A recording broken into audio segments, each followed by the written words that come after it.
Hi, folks. Thank you so much for joining us this morning for this press conference with Congressman Crow.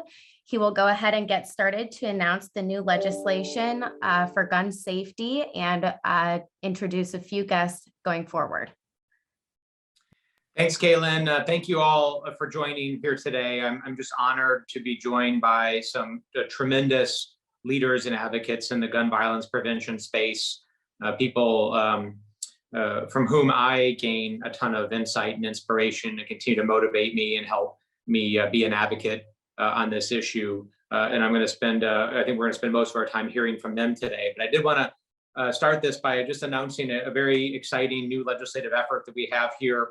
As we've always said, that there is a lot of common sense things that we need to do to prevent gun violence in our country. And nearly 40,000 Americans dying every year at the hands of guns is completely unacceptable. And it doesn't have to be that way. And all of us on this call reject the notion that there's some kind of false choice between the Second Amendment and law-abiding, responsible firearm ownership and common sense things that we can do to save thousands and thousands of lives, and that we would be dogged in our pursuit of common sense legislation that will save thousands of lives. And we all represent parts of our community that have borne disproportionate impacts of gun violence, from the crime on our streets to suicide, to mass shootings at the Aurora Theater and Columbine, and so many other ways that it has impacted our lives. So that's why we're excited to announce today the reintroduction of the Firearm Retailer Code of Conduct. This bill, which already has substantial support and growing support, is very simple. And it's very common sense, and it does five main things. The first is it provides a training standard so that gun dealers, gun shops have to have their employees trained every 2 years on identifying straw purchases. Because what we know is that one of the biggest problems with guns on our streets and crimes committed with guns is that they often start with a straw purchase. And that is somebody who purchases the gun for somebody else who isn't legally allowed to have it. So providing training standards to those gun dealers and required training every 2 years. The second, and this is again common sense, posting of notices in gun stores about what a straw purchase is, how to identify it, and the contact information for law enforcement if you suspect one.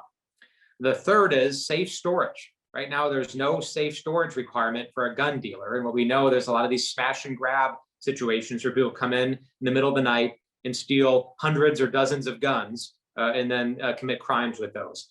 So this is very simple. If you own a gun store, you got to make sure when you close up shop every night, you're putting them in a safe place so they can't be stolen. Fourth is it would require insurance and business liability insurance for gun dealers. And the fifth is it would actually create a federal legal standard for what constitutes a straw purchase so that can be enforced and we can train people properly. So again, common sense stuff. And I imagine many of you are probably thinking to yourself, I can't believe some of this stuff isn't already law and that this isn't already there, because it does seem such common sense to most folks. But unfortunately, we work in a space here with the gun lobby that has resisted very basic standards and protections for folks, but that's why we're working to change.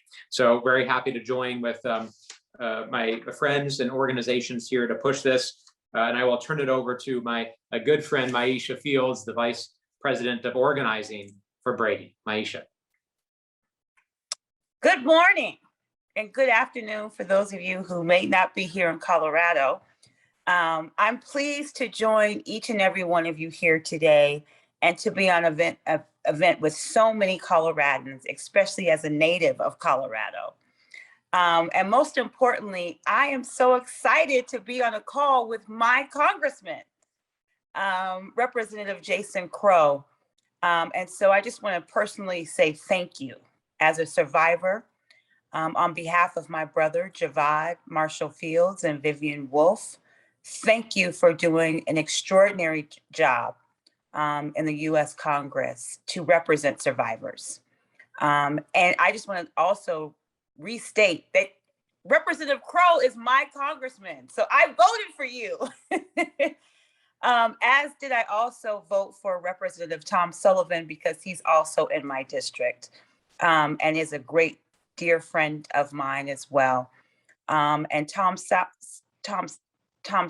Mauser is also a good friend, and all of us have been working together to elevate the stories of survivors and make sure that common sense gun legislation is passed, not just here in Colorado, but also on a federal level. And so thank you, Representative Crow, for getting things done. For those of you who do not know me, my name is Maisha Fields. I am a native to Colorado, and I have the pleasure and privilege of being the Vice President of Organizing for Brady. My brother, as I stated earlier, Javad Marshall Fields and Vivian Wolf were murdered in 2007. And since then, I have worked to help stop this epidemic. We often say that we can end gun violence. And I'd just like to reiterate that when we organize, when we fight, and we pass common sense legislation, we win. And incrementally, we reduce the amount of people who are impacted by gun violence.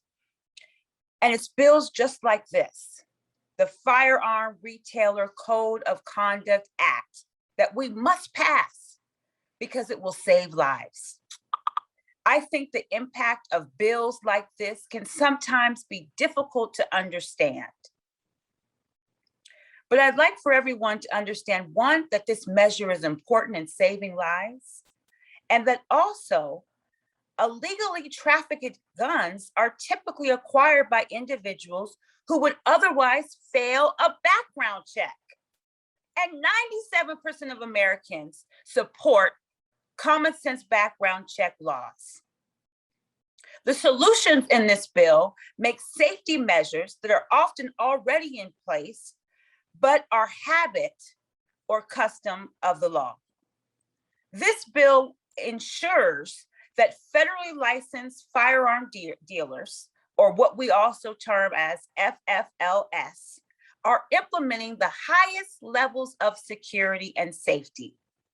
And also that folks are held accountable to prevent dangerous and illegal practices like straw purchases or sales to people who would harm themselves or others. Gun dealers across this country are on the front lines. They're on the front lines of preventing gun violence. And although it may seem overwhelming, let me emphasize that the overwhelming majority of FFLS and gun dealers take every effort to fulfill their responsibility to sell these weapons responsibly. However, under the current law, gun dealers and their employees are not required to receive any training, no training at all, to sell a gun to a consumer. There is no certification process to make sure that gun dealers can identify fraudulent or unlawful purchases.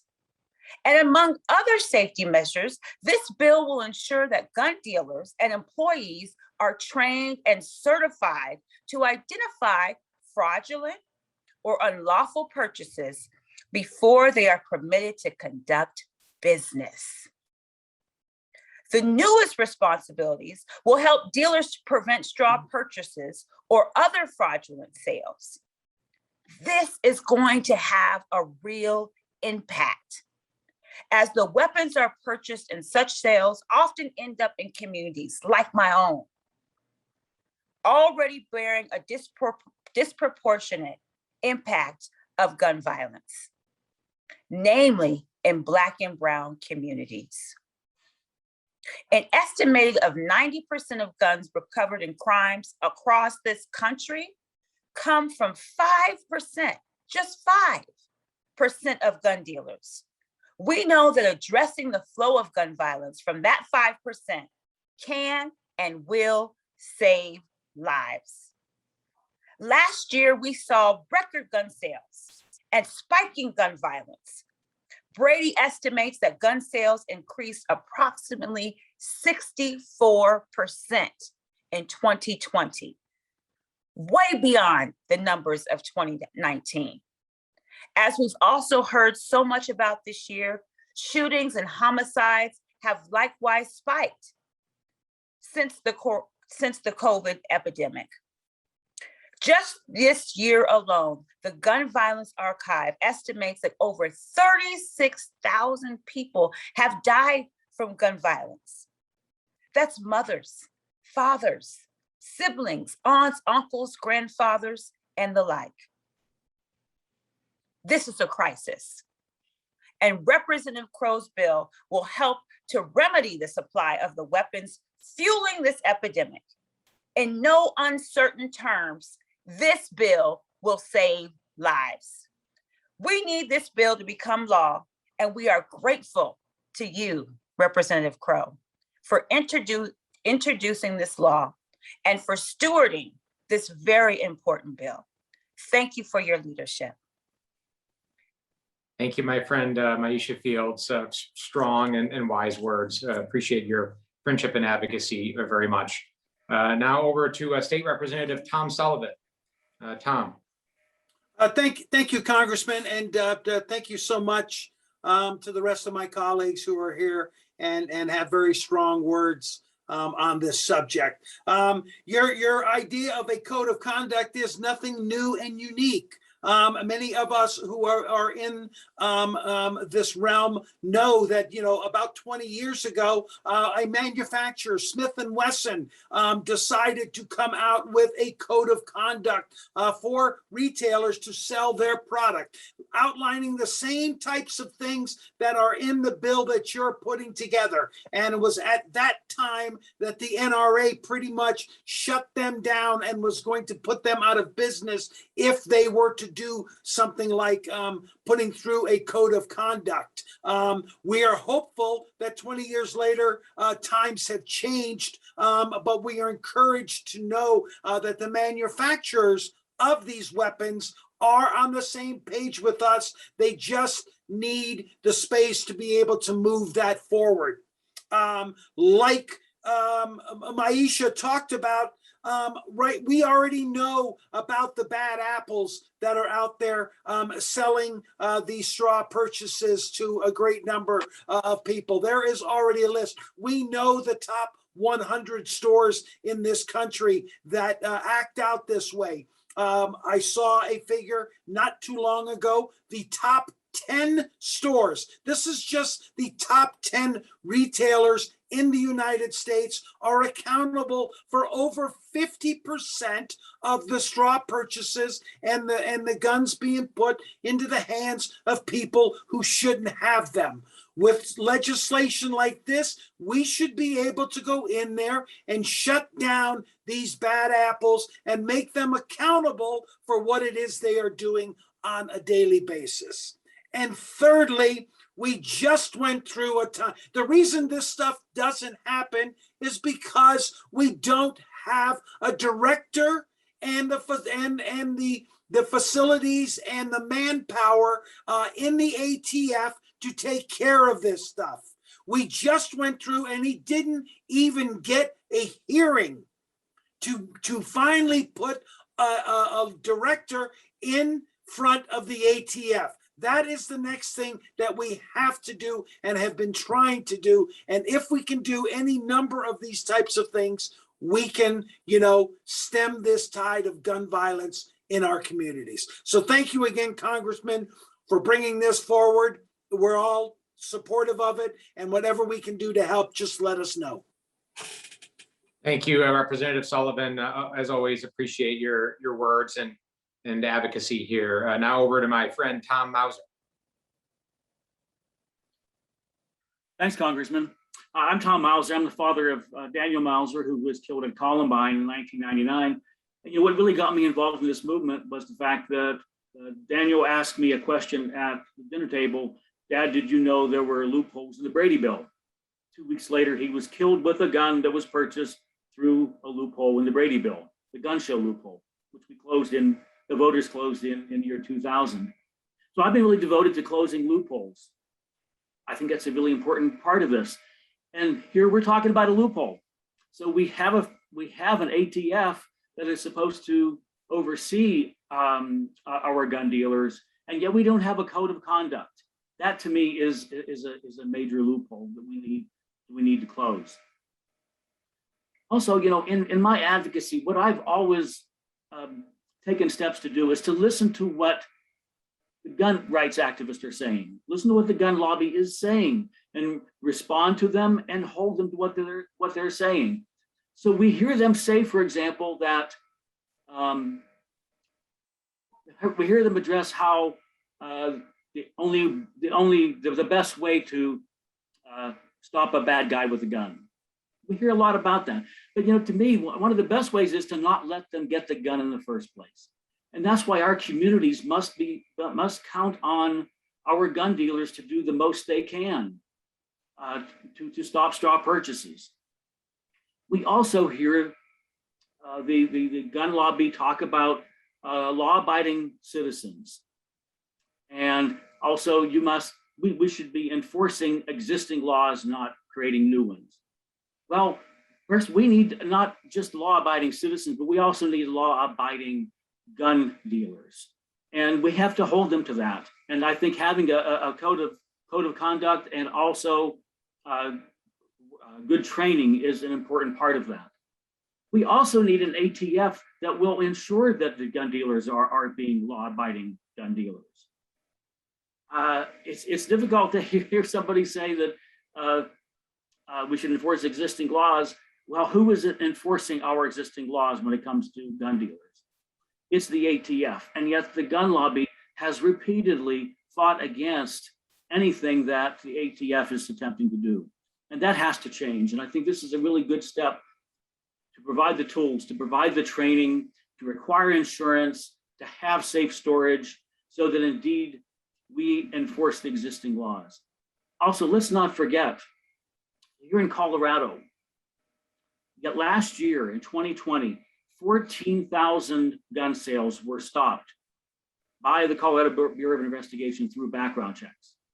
14,000. I think it's a pretty good bet that some of those people then try to make a purchase through a gun dealer. We need to have the tools in place so that the people who work in those gun dealers stop those purchases also. Thank you. Thank you very much, Tom. Last and certainly not least is my friend Barbara Niederhoff. Barbara. Hi, good morning. Yes, I'm a volunteer with the Aurora Group of Moms Demand Action for Gun Sense in America. We know all too well the devastating effects when firearms end up in the wrong hands. We also know that many firearms enter the illegal market when dealers don't follow responsible sales and storage practices. This legislation will give gun dealers the common sense standards they need to keep their communities safe. And it will give communities a way to hold the few irresponsible dealers accountable for allowing firearms to enter the criminal market. I would just like to thank Congressman Crow and thank everyone who has had a part in bringing this legislation forward. Really appreciate your hard work and dedication. And I'm very honored to be here with these amazing members of my community. Thank you. Thank you so much, Barbara, and to all of you. So I think back over to Kaylin on Team Crow to go for any questions. Sure. Thank you, everyone, for your meaningful remarks. I would now like to open up to the press. If you all would like to unmute yourselves, since there are not too many folks on here, please go ahead and ask your questions when you're ready.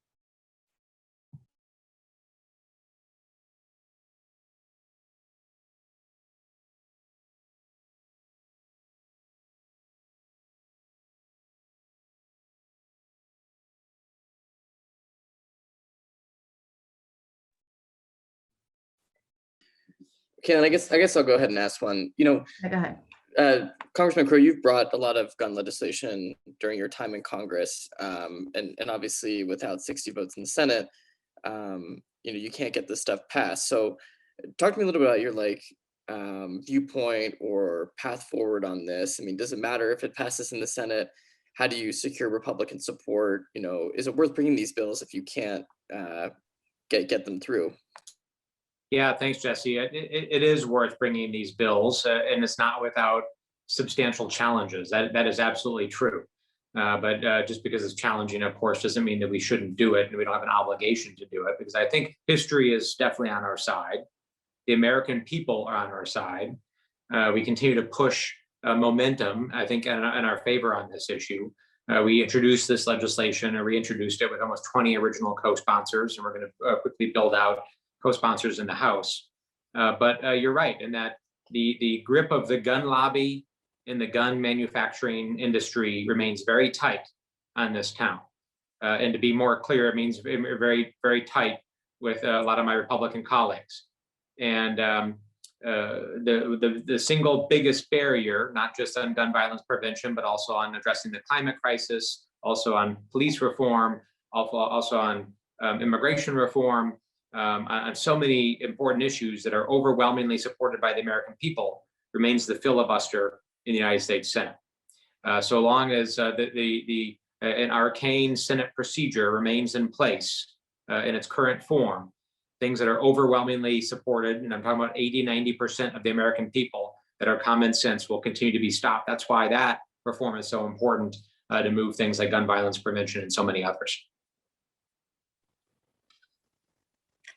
And Representative Crowe, I just want to say it means so much for you to bring forth this legislation, and it absolutely matters. It matters for victims like myself.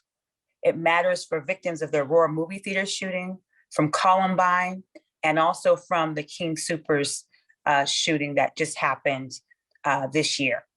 And we could name countless of others. But the fact of the matter is that the filibuster is killing us. And every day the Senate does not act, that's another day that someone loses their life to gun violence. And so Congress has done what it needs to do. Now it's time to put pressure on our US senators to make sure that they act and they do what's in the best interest of survivors and communities who are dealing with the pandemic and epidemic of gun violence in their communities. So thank you for doing your part.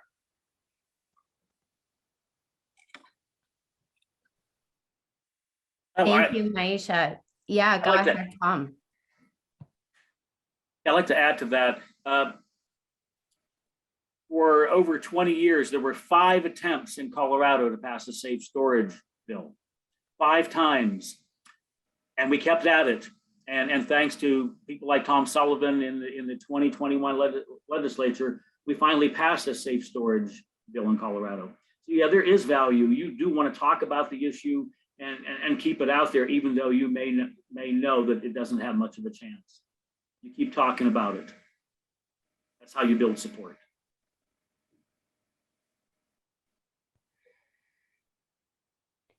Thank you all. Are there any other questions? Ernest, do you have anything for us?